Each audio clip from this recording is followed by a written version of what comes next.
Welcome to another episode of the Leading Life Podcast. I'm your host, Andy Zook, and here is where we're going to talk about helping you become a stronger leader in all aspects of your life. All right, here we go.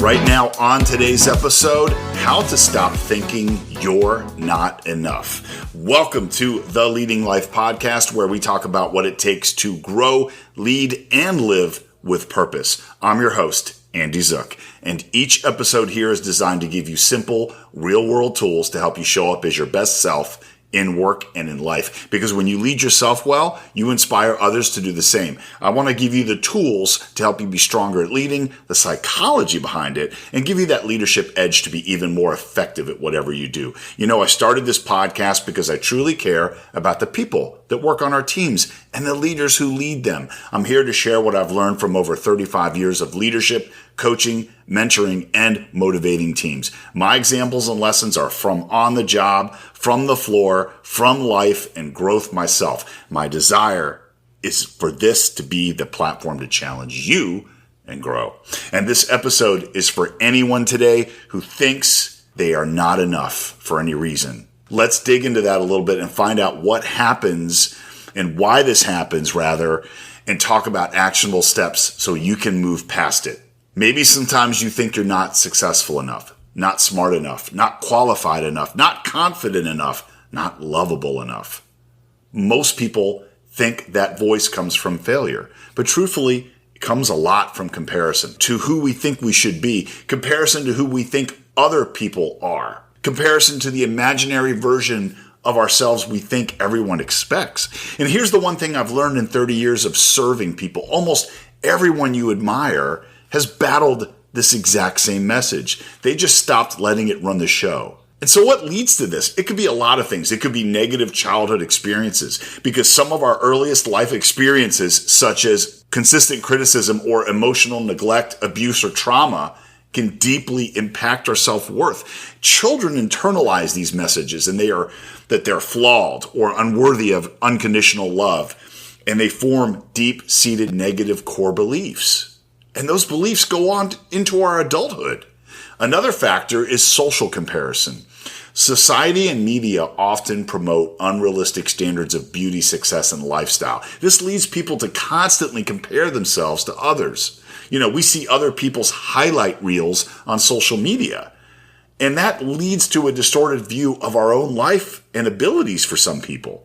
Another thing is this perfectionism that people seek. Setting impossibly high standards for oneself, often stemming from parental or societal pressure, can lead to a belief that one's value is conditional on constant achievement. I know I've been through that. Also, our inner critic, a harsh inner voice that constantly judges and undermines one's achievements, is a significant factor into maintaining feelings of inadequacy. That negative self-talk makes it difficult to accept the compliments from others or celebrate our successes, as the focus remains on perceived failures. Then lastly, trauma and rejection. Experiences of bullying, rejection, or other traumatic events can solidify a painful self-view.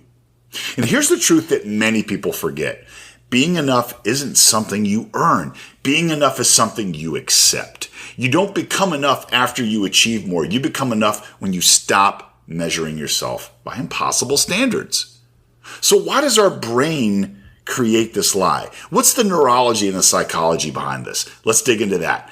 Here's what's happening under the hood. Number one, your brain is wired for survival, not self-esteem. Yeah, the amygdala constantly scans for threats, including social threats. Anything that could make us look weak, wrong, embarrassed, or rejected will fire these alarms. And that alarm sounds like, hey, be careful, you're not enough.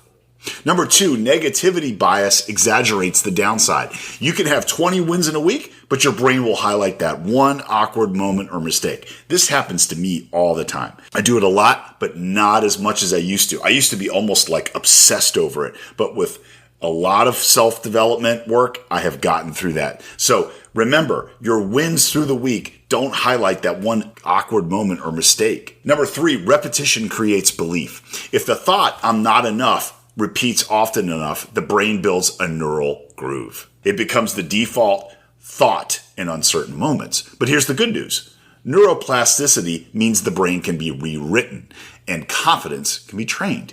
You can literally build the identity of I am enough through intentional repetition, small wins, and reframing. Now, let's also put this into more of a leadership lens, but also this is for anyone no matter what title or position you carry.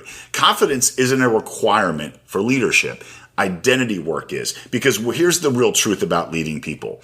You can't pour confidence into others from an empty cup. So if deep down you believe you're not enough, you will lead from insecurity. You could be micromanaging, overcompensating, people-pleasing, avoiding feedback, or holding on to some kind of resentment. But when you lead from I am enough, you show up steady, calm, clear, generous, and most of all, present. Number 2, your team mirrors your emotional tone. So when you believe you're enough, they feel safer to believe they're enough. And think about it this way. Believe is such a powerful word. You need to believe in yourself, and they will believe they are enough. Number 3, employees flourish when they feel seen, including by leaders who are still growing themselves. You don't have to be perfect. You just have to be human. So remember those 3 things. You can't pour confidence into others if you're not confident yourself. Your team mirrors your emotional tone. And lastly, employees flourish when they feel seen. Here are some actionable steps to build an enough mindset. This is the key to the episode.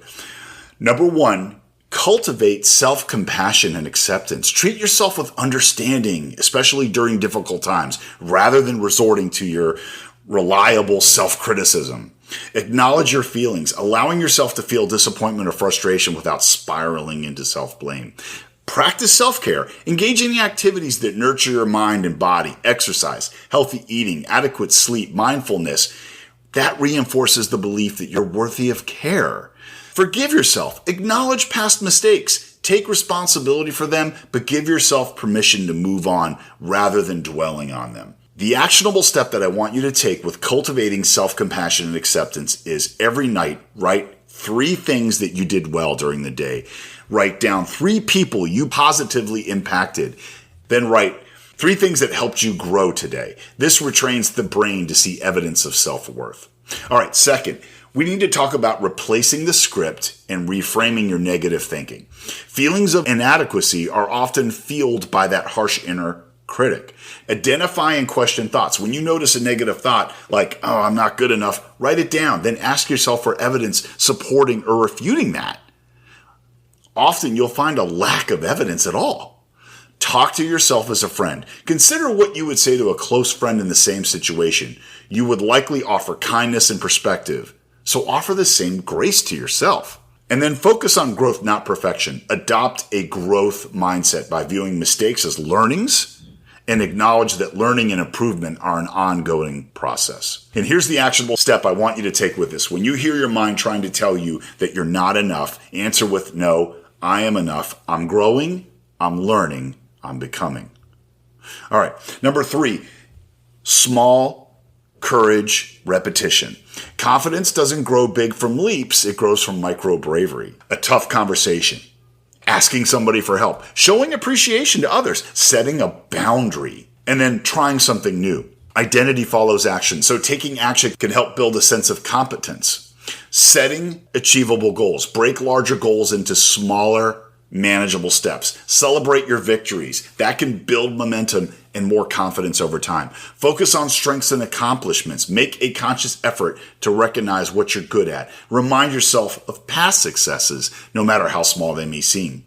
Develop new skills. Learning a new skill or hobby can boost confidence in your capacity to face challenges. And then think about volunteering or working more to help others. That's a big one for me that really helps me. Focusing on others and contributing to your community can shift your perspective and provide a sense of purpose and value. All right, number 4, stop comparing your behind the scenes to someone else's highlight reel. Yeah, you never know the struggle behind someone else's confidence. Run your own race. So remember, when you see other people's highlights, that may be not even close to what they face every day. So don't forget that. Number 5, build a supportive environment. Your social circle can have a significant impact on your self-perception. So surround yourself with positive people. Spend time with those people who uplift you and encourage you. Set boundaries with people who are constantly critical or negative. Talk about your feelings. Share your struggles with a trusted friend or a family member. Their perspective can help challenge your distorted views of yourself. And then limit social media. Reduce time spent on platforms that fuel social comparison and create unrealistic standards. I've tried to make my Twitter feed like as positive as possible and like motivational stuff and strategy and business and working out and whatever, right? But there's times where I look at it and I'm like, it's all negative today, and I just turn it off. Like I can't even take it. It just spoils my mindset for the day. So sometimes myself, I have to limit what social media I'm looking at because it can have such an impact on us. And so here is your call to arms for this episode. This week, I want you to challenge one belief. Where do you tell yourself that you're not enough? And what's the truth that you really need to replace it with? Maybe it's, I'm not as a good leader as I should be. And then maybe that's replaced with, I'm learning to lead better every day, and I'm taking the steps to learn how to be a better leader. Or another one might be in your mind, I'm not good at relationships. And maybe you replace that with, I will show up with love today. Or maybe it's, I'm not confident enough to try something new like this. This might be too hard. Maybe replace that with, I only need 10 seconds of courage right here, right now. I can do this. The shift starts with honesty, not perfection. Practical self-compassion exercises are concrete ways to apply kindness and understanding to yourself in your daily life. Key exercises include a self-compassion break. This brief exercise was developed by researcher Kristen Neff. It can be used anytime you feel stressed or upset. Acknowledge the suffering. Notice the label that you're feeling, and then say to yourself, this is a moment of suffering. Just a moment. Remember your common humanity. Remind yourself that suffering, failure, and imperfection are part of the shared human experience. Say, suffering is part of life. I'm not alone right now. We're all in some kind of struggle in our lives. And offer self-kindness. Be kind to yourself. Be patient with yourself and give yourself the compassion you need. Think about it this way. How would you treat a friend? This exercise helps you gain perspective on your self-criticism by comparing how you would treat yourself versus a loved one. Could you imagine a close friend who is struggling with a similar problem or has made a similar mistake? What would you say to them? What tone of voice would you use? Would you likely offer comfort, understanding, and forgiveness? Of course you would. Now apply it to yourself. Turn those exact words that you would give them and turn it towards yourself in a supportive tone. Notice the difference in perspective and the impact it has on your feelings. Also, think about journaling. Writing can help you process through difficult emotions with a lens of self-compassion. Acknowledge your struggles. Write about situations that make you feel inadequate or caused you pain, or all the emotions that came with it. Write from a compassionate perspective. Write a letter to yourself from the perspective of unconditionally loving, wise, and friend or family member who understands your entire life focus. And then read and absorb. After writing, set the letter aside, then return to it and read it again, allowing the compassionate words to truly sink in and soothe you. Develop a short, soothing phrase that you can use in moments of stress, like we talked about. It's okay to make mistakes and forgive myself. Or, this is really hard, but I know I'm doing my best right now. Or, I am worthy of the same kindness that I give others. So I want to remind you, you are enough right now.